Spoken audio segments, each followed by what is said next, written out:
सरकार हिल गई वहाँ पर। प्रधानमंत्री को बार बार आना पड़ रहा है, प्रधानमंत्री को यहाँ भी आना पड़ता है। वहाँ खुले में लोग हल्ला कर रहे हैं, कर्मचारी, किसी कीमत पर आप हमें ओपीडी लागू कीजिए। यहाँ भी कर्मचारी में गुस्सा है, पर यहाँ भय है साथ में, भय के कारण कर्मचारी बोल नहीं पा रहा बेचारा। यहाँ का भला कर्मचारी है, मन के अंदर आक्रोश उसके भी है, क्योंकि सब चाहते हैं सोशल सिक्योरिटी मिले मुझे बुढ़ापे के अंदर, जब मैं रिटायर हूँ तब। कौन नहीं चाहेगा। हमने पहल करी है, छत्तीसगढ़ में हो गया है, पंजाब में लागू हो गया है, झारखंड में लागू हो गया। धीरे धीरे सब राज्यों को करना पड़ेगा। प्रधानमंत्री जी, मैं कहना चाहूँगा, आज तो आप नहीं मान रहे हो, वक्त आएगा कि आपको ही हमारी बात स्वीकार करनी पड़ेगी।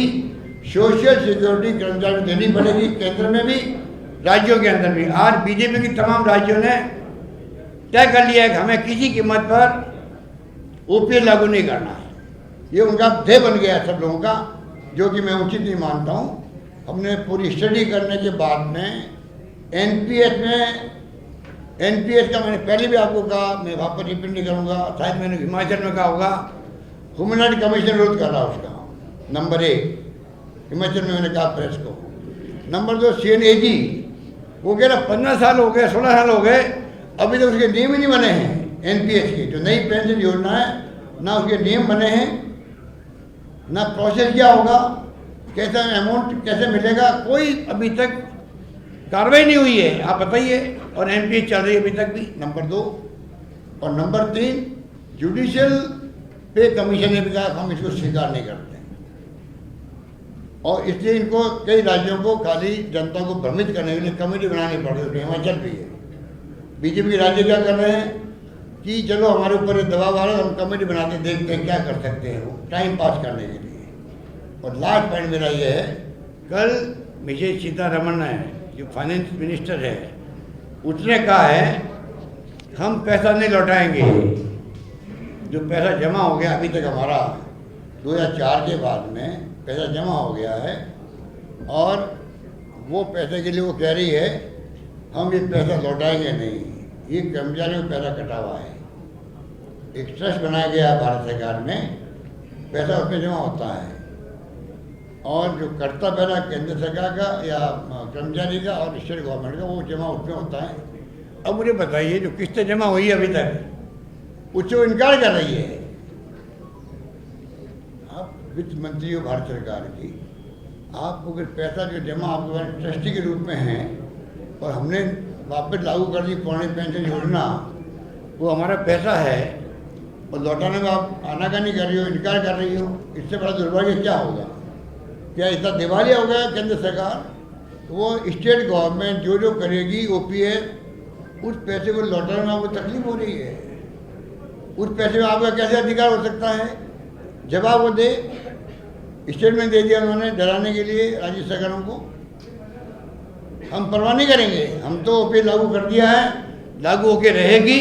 और गुजरात सरकार से मैं कहना चाहूँगा, चुनाव में आपको तकलीफ आ गई है, आंधी चली आपके खिलाफ में। अभी गुजरात में जनता में आक्रोश है, सब मुद्दों को लेके आंधी चल रही है, और कांग्रेस सरकार बनाएगी 1 to 5 जो मिशन रखा है अध्यक्ष जी ने, वो पूरा होगा। ये मैं आपको निवेदन करना चाहूँगा कि किस प्रकार से जो ये भ्रमित कर रहे हैं, वो भ्रमित होने वाले नहीं, लोग समझ गए हैं।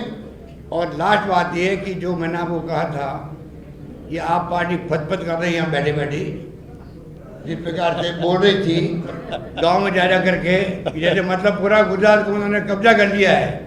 बड़ा करिश्मा वाला नेता है केजरीवाल जी, कि 6 महीने के अंदर एक स्टेट पे कब्जा कर लेंगे वो। ऐसी दुर्गति उनकी हुई है। मैंने कहा जैसे कूदेगी कांग्रेस मैदान में, नजर नहीं आएंगे। आज वो नजर नहीं आ रहे हैं, गाँव से छिपते हुए फिर रहे हैं, ये आप देख लीजिए। और तो और हिमाचल में जाके आया हूँ। आप बताइए इनको, केजरीवाल ने पूछिए कभी आपके पास मीडिया में आए हो तब, कि भाई एक का जवाब दे दीजिए। आपने गुजरात से ज़्यादा हिमाचल को कैंपेन शुरू किया था आपने, क्योंकि पंजाब जीतने के बाद में आपको बहुत उत्साह था। आप में पड़ोसी राज्य हैं, आपने खूब रोड शो किए, मैनेजमेंट किया, प्रचार किया, जैसे गुजरात में वो कर रहे हैं, खूब वादे किए वहाँ झूठे सच्चे। आपने अचानक ही, ये बहुत बड़ा पॉइंट है, अचानक ही आपने गुजरात से पूरी तरह विड्रॉ क्यों कर लिया। सॉरी गुजरात नहीं, हिमाचल से आपने विड्रॉ क्यों कर लिया पूरी तरह? मतलब वहाँ कैंपेन जीरो कर दिया अपना। क्या कारण है इसका? या तो आप बीजेपी जिताना चाहते हो वहाँ पर, आपकी मिली भगत है, इसलिए आपने अपना कैंपेन हिमाचल में विड्रॉ कर लिया है। उम्मीदवार खड़े रखे हैं वोट तोड़ने के लिए कांग्रेस के। ये बहुत बड़ी चाल जो इनकी है वो खुद एक्सपोज हो गए हैं और जनता कभी गुजरात में स्वीकार नहीं करेगी। धन्यवाद। ખૂબ ખૂબ આભાર મિત્રો. હજી ક્વેશ્ચન આન્સર પછી કરીશું. ખૂબ ખૂબ આભાર ગેહલોત સાહેબ આપનો. હવે ભારતીય રાષ્ટ્રીય કોંગ્રેસના ભૂતપૂર્વ મહામંત્રી અને ગુજરાત પ્રદેશ કોંગ્રેસના મેનિફેસ્ટો કમિટી જન ઘોષણા પત્રના ચેરમેન માનનીય શ્રી દીપકભાઈ બાબરિયાને વિનંતી કરીશ કે આ મેનિફેસ્ટોના જે આત્મા છે બીજા ઘણા બધા મુદ્દાઓ લોકોની વાત જે નીકળીને આવી છે એ બધી જ વાતો આપણી સમક્ષ રજૂ કરે. માનનીય બાબરિયા સાહેબ. युवा नेता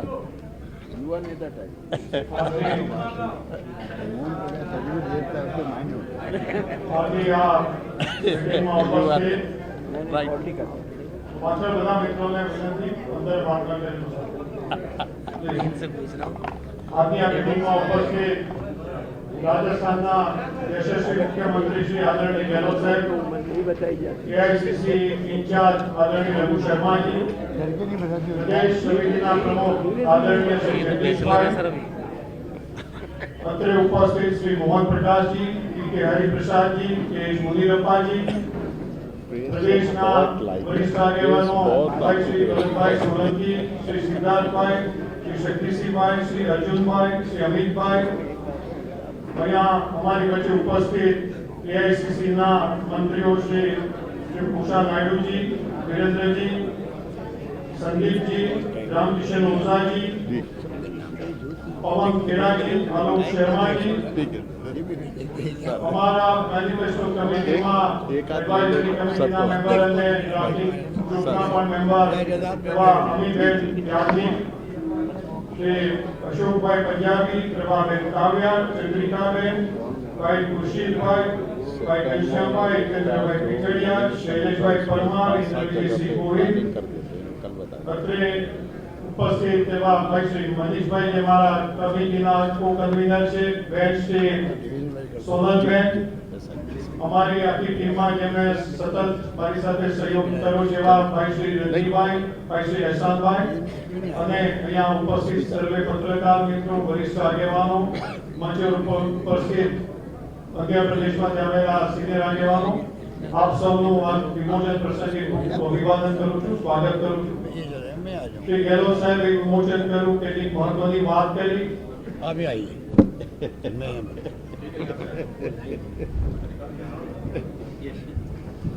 Sorry for it.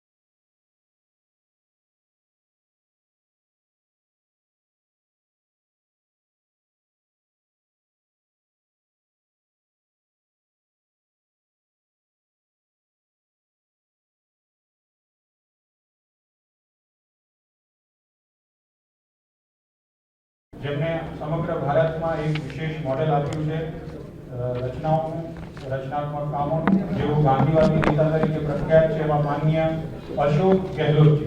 માનનીય ગેહલોત સાહેબ. हमारे अध्यक्ष जी रघु शर्मा जी और दीपक बाबरिया जी जो हमारे मैनिफेस्टो कमेटी चेयरमैन है, तमाम हमारे वरिष्ठ साथी बैठे हुए हैं और पत्रकार बंधुओं, सबसे पहले मैं आप सबका स्वागत करता हूँ. आज ऐतिहासिक घड़ी है क्योंकि किसी पार्टी का मैनिफेस्टो जो है वो कमिटमेंट होता पब्लिक के साथ में. अगर आप ईमानदारी से निभाओ तो कांग्रेस ने हमेशा मैनिफेस्टो को महत्व दिया और मुझे याद है करीब 22 साल पहले सोनिया गांधी जी बनी थी अध्यक्ष कांग्रेस की, तब एक नई शुरुआत हुई थी और वो शुरुआत थी मैनिफेस्टो को आप महत्व दें और कमिटमेंट रखें जनता के साथ में, चुनाव जीतने के बाद में भी। इसके मायने है कि चुनाव जीतने के बाद सरकार बनती है तो अधिकांश पॉलिटिकल पार्टियाँ मैनिफेस्टो भूल जाती थी, पब्लिक भी भूल जाती है और सरकार में भी उसका महत्व नहीं रहता। ये आपने भी अनुभव किया होगा अपने जमाने का। हमने एक नई शुरुआत करी राजस्थान के अंदर। वो शुरुआत थी कि चुनाव जीतने के बाद में पहली कैबिनेट मीटिंग के अंदर मैनिफेस्टो को रखा गया और उसको पास किया गया। ये पहली शुरुआत थी 98 के अंदर देश के अंदर।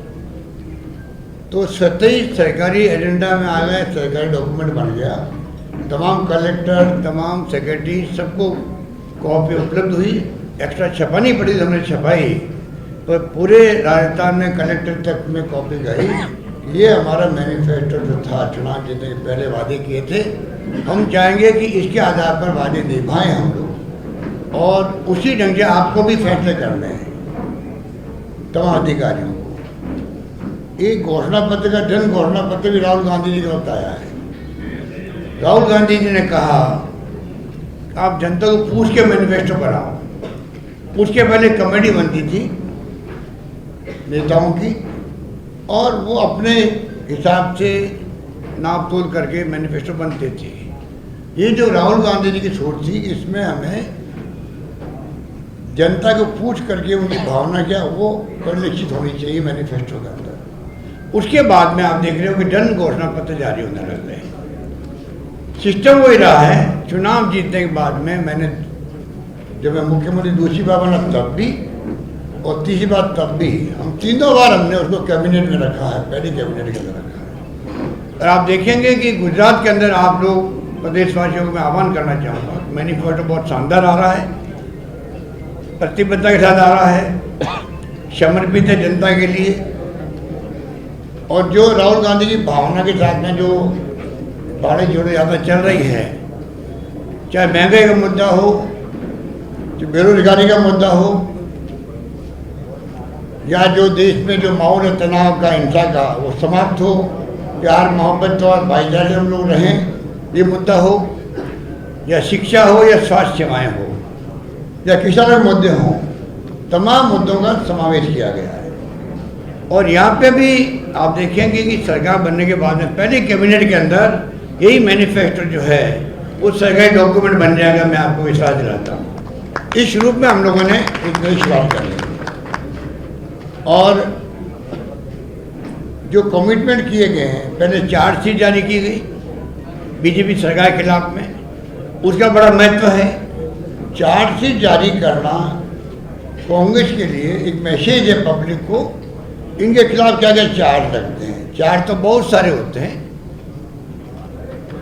और वो जनता को दिख भी रहे हैं। आज सत्ता विरोधी जो लहर चल रही है गुजरात के अंदर, क्यों चल रही है? इसलिए लोगों ने देख लिया 27 साल के शासन को और विशेष रूप से 5 साल के शासन को।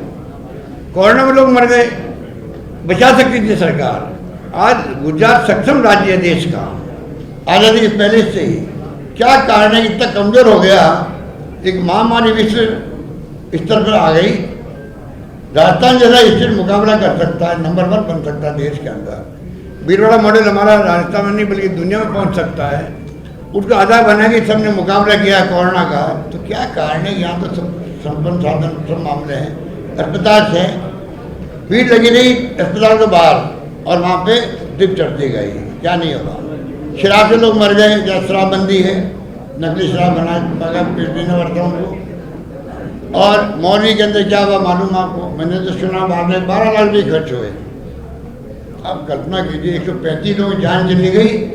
और मैं आज फिर कहना चाहूँगा आप सबके माध्यम से सरकार को, और आपको भी रिक्वेस्ट करूँगा, आप मौलवी की घटना को गंभीरता से समझें कि एक हाईकोर्ट के सिटिंग या रिटायर्ड जज से कमीशन बनाने की तकलीफ क्या सरकार को? वो क्या करेगी? वो कम से कम बयान लेगी, तय तक जाएगी किस कारण से ये ब्रिज गिरा है, गलती किसकी रही, किसने कोताही बरती हुई तो करेगा और क्या करेगा। और सजा मिलेगी लोगों को तो आगे कम से कम लोग भय रखेंगे कि पता नहीं ऐसी नौबत नहीं आनी चाहिए। यही तो गवर्नेंस होती है। गवर्नेंस यहाँ पर बिल्कुल जीरो है। पूरी कैबिनेट बदल गई, मुख्यमंत्री सहित। ये भी एक उदाहरण है क्यों बदल गई। ये तमाम बातें आपके सामने हैं। सरकार जो है ये मैनिफेस्टो के माध्यम से न्याय कमीशन बनाना जा रही है जिससे कि वो मॉनिटरिंग कर सके। मैनिफेस्टो की मॉनिटरिंग, जन घोषणा पत्र की मॉनिटरिंग सरकार बनने के बाद में कैबिनेट में तो हो ही होगा वो। उसके बाद में सरकारी अधिकारी जो है चीफ सेक्रेटरी लगाकर कलेक्टर तक, सेक्रेटरी तक, वो कौन कौन से काम मैनिफेस्टो में लिखे हुए हैं, कहाँ तक आगे बढ़े हैं, कौन से फैसले होने बाकी है, उसकी मॉनिटरिंग करने के लिए अलग से आपको न्याय कमीशन बनाया जाएगा। ये इस प्रकार की प्रोविजन किए गए मैनिफेस्टो के अंदर। इसलिए आपको मैं इतना ही कहना चाहूँगा कि अभी आपको मैनिफेस्टो के बारे में बताएंगे। जो वचन दिए गए राहुल गांधी जी द्वारा उनको मैं रिपीट नहीं करना चाहता, और वचन कोई एक्स्ट्रा हुए हैं, बढ़ाए गए हैं तो वो आपको बाबरिया जी बताएंगे। मैं आपको इतना ही कहना चाहूँगा कि मैनिफेस्टो का सरकार के डॉक्यूमेंट बनाना और उसको जिस रूप में प्रस्तुत करना, बहुत मेहनत की गई है बाबरिया जी की पूरी टीम द्वारा। 6 लाख लोगों तक पहुंचा गया है, ऑफलाइन और ऑनलाइन। तो आप सोच सकते हो 6 लाख लोगों तक कैसे पहुंचे होंगे, वो बताएंगे बाबरिया जी आपको। परंतु एक प्रयास किया गया, जनता का माइंड क्या है, वो क्या सोचती है, उनके सुझाव क्या है, उसके आधार पर मैनिफेस्टो तैयार किया गया है जो अभी आपके सामने प्रस्तुत किया गया है। ये मैं आपको निवेदन करना चाहता हूँ। और ये जो अभी मेरे को एक डेलीगेशन मिला, ये भी पहली बार हुआ कि सरदार वल्लभ भाई पटेल के नाम का स्टेडियम बना हुआ था यार गुजरात के अंदर। आप एक नामांकन, हमारी परंपरा रही है प्राचीन काल से ही, हमारी अलग परंपरा देश की है। हमें गर्व है इस देश पर, महान परंपराएं, महान संस्कृति, महान संस्कार है देशवासियों में। उस देश के अंदर एक बार कोई शिलान्यास हो जाता है, शिलान्यास, तो वापस शिलान्यास नहीं होता है। प्रधानमंत्री जी को गुमराह किया गया, रिफाइनरी का हमने शिलान्यास कर दिया था राजस्थान के अंदर। नीचे वीरप्पा मोइली आ गए थे केंद्रीय मंत्री, सोनिया गांधी जी चेयरपर्सन थी एनपी, वो आ गई थी, आप यूपी गवर्नमेंट थी। इतना बड़ा प्रोजेक्ट का शिलान्यास हो गया था, सरकार बदल गई और उसके बाद में रोक दिया गया। 5 साल बाद वापस शुरू करने लगे तो प्रधानमंत्री जी को बुलाया गया वापस। तो मैंने ऑब्जेक्शन किया, एतराज किया, एक बार शिलान्यास हो गए हैं, मंत्र पढ़े जा चुके हैं, दोबारा मंत्र कैसे पढ़े जाएंगे बताओ कैसे पढ़े जाएंगे। तो प्रधानमंत्री पीएम ने क्या किया, नए कार्ड छपाए होंगे मेरे ख्याल से, और लिखा प्रधानमंत्री जी कार्य शुभारंभ के अवसर आ रहे हैं। मतलब 5 साल तक कार्य शुभारंभ नहीं किया, शिलान्यास हो गया हमारे वक्त में, अब कार्य प्रारंभ के उपलक्ष्य में आ रहे हैं और वो आए हमारे पास। अब बताइए आप, सरदार पटेल के नाम का स्टेडियम बन गया। स्टेडियम बनने के बाद में स्टेडियम बनने के बाद में आप कैसे वापस उसका नाम बदल सकते हो नरेंद्र मोदी जी के नाम का। अरे नरेंद्र मोदी देश के प्रधानमंत्री है, इससे बड़ा स्टेडियम बन सकता था। अगर प्रधानमंत्री के नाम का स्टेडियम बना, हमें ऑब्जेक्शन नहीं है। आप सरदार पटेल के स्टेडियम रखते, जरूर थोड़ी वो गुजरात में बने। प्रधानमंत्री के नाम का स्टेडियम गुजरात के अलावा भी कहीं बन सकता था नरेंद्र मोदी के नाम का, वो उससे बड़ा होता है, इससे कोई एतराज नहीं होता। एक नामांकन होने के बाद में कैसे आप बदल सकते हो। अभी सुबह सुबह मेरे पास मिलने आगे लोग, तमाम डेलीगेशन, और बड़े गुस्से में थे वो। हमने अभियान चला रखा है गुजरात के अंदर कि ये नामांकन बदला गया, इस वहाँ पर ठीक किया जाए। ये कहने के लिए आए मुझे गांव के लोग, उनके गांव के लोग भी थे, सरदार पटेल के गांव के लोग थे। तो ये जो इस प्रकार की जो आपके यहाँ परंपरा डाल रहे हैं बीजेपी वाले, वो मैं उसको किसी रूप में उचित नहीं मानता हूँ। बाकी हमारा जो मैनिफेस्टो है वो भी आप सुनेंगे, उनके मुख्य मुख्य पॉइंट आप चिंतन करेंगे, मनन करेंगे। मैं समझता हूँ उस पर आप जितना हमें सहयोग करेंगे, आर्टिकल लिखना हो, न्यूज़ बनानी हो, आपके ऊपर रहेगा। मीडिया का चौथा स्तंभ है, मैं तो उसको बहुत महत्व देता हूँ ज़िंदगी के अंदर बचपन से ही। और मैं उम्मीद करता हूँ कि मैनिफेस्टो का जो सेंटिटी है, सेंटिटी रखने वाला काम हमारा है, जो पहले नहीं रखी जाती थी। आप सेंटिटी के साथ हम बात करना चाहते हैं आपसे कि गुजरात के फ्यूचर को देखते हुए, जो आज़ादी के पहले से मजबूत राज्य था, कमज़ोर पड़ता जा रहा है समय के साथ साथ में। इंडस्ट्री बंद हो रही है, बेरोजगारी की बहुत बड़ी समस्या यहाँ आ गई है, जो कि आश्चर्यजनक है। महंगाई की मार यहाँ पे भी है, और शिक्षा, स्वास्थ्य और कर्मचारियों की स्थिति क्या है। और लास्ट पॉइंट मैं कहना चाहूँगा ओपीएस के बारे में। हिमाचल प्रदेश में तो हवा चल रही है, आंधी चल रही है कि आप मतलब ओपीएस लागू करें। हमारी सरकार हिल गई है वहाँ पर। प्रधानमंत्री को बार बार आना पड़ रहा है, प्रधानमंत्री को यहाँ भी आना पड़ता है। वहाँ खुले में लोग हल्ला कर रहे हैं, कर्मचारी, किसी कीमत पर आप हमें ओपीएस लागू कीजिए। यहाँ भी कर्मचारी में गुस्सा है, पर यहाँ भय है साथ में, भय के कारण कर्मचारी बोल नहीं पा रहा बेचारा। यहाँ का भला कर्मचारी है, मन के अंदर आक्रोश उसके भी है, क्योंकि सब चाहते हैं सोशल सिक्योरिटी मिले मुझे बुढ़ापे के अंदर, जब मैं रिटायर हूँ तब। कौन नहीं चाहेगा। हमने पहल करी है, छत्तीसगढ़ में हो गया है, पंजाब में लागू हो गया है, झारखंड में लागू हो गया। धीरे धीरे सब राज्यों को करना पड़ेगा। प्रधानमंत्री जी, मैं कहना चाहूँगा, आज तो आप नहीं मान रहे हो, वक्त आएगा आपको ही हमारी बात स्वीकार करनी पड़ेगी। सोशल सिक्योरिटी कर्मचारी को देनी पड़ेगी, केंद्र में भी, राज्यों के अंदर भी। आज बीजेपी की तमाम राज्यों ने तय कर लिया है कि हमें किसी कीमत पर ओपीएस लागू नहीं करना है। ये उनका ध्येय बन गया है सब लोगों का, जो कि मैं उचित नहीं मानता हूँ। हमने पूरी स्टडी करने के बाद में एनपीएस का मैंने पहले भी आपको कहा, मैं वहाँ पर रिपीट नहीं करूँगा, शायद मैंने हिमाचल में कहा होगा। ह्यूमन राइट कमीशन विरोध कर रहा उसका, नंबर 1 हिमाचल में मैंने कहा प्रेस को। नंबर 2 CNAG, वो कह रहा 15 साल हो गए, 16 साल हो गए, अभी तक उसके नियम ही नहीं बने हैं। एनपीएस की जो नई पेंशन योजना है, ना उसके नियम बने हैं, ना प्रोसेस क्या होगा, कैसा अमाउंट कैसे मिलेगा, कोई अभी तक कार्रवाई नहीं हुई है। आप बताइए।